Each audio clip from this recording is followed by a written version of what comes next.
most important event that led to the Civil War was the Kansas-Nebraska Act. This act caused Americans to reach a crucial turning point, which turned slavery into an issue only solvable by violence. The Kansas-Nebraska Act repealed the Compromise of 1820, which had established an invisible line along the southern border of Missouri that separated free states from slave states. This act was proposed by Senator Stephen Douglas. His intent was to organize these territories so a railroad could be built through them.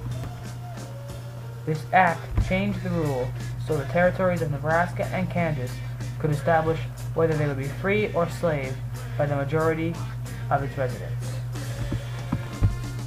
This is known as popular sovereignty.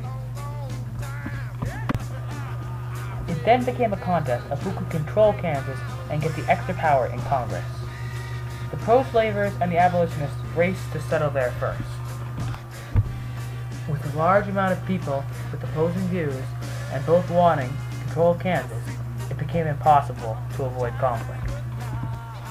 So much violence broke out that this event gained the name Bleeding Kansas. A major contributor to the violence was a man who believed he was heaven sent to rid America of the scourge of slavery.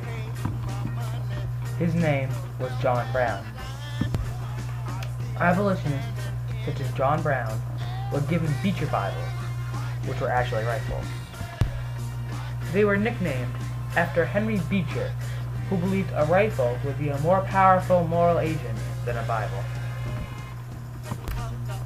In May of 1856, pro-slavers attacked the town of Lawrence, which was a community of free soilists. This led John Brown to retaliate by killing 3 pro-slavers and 2 of their sons.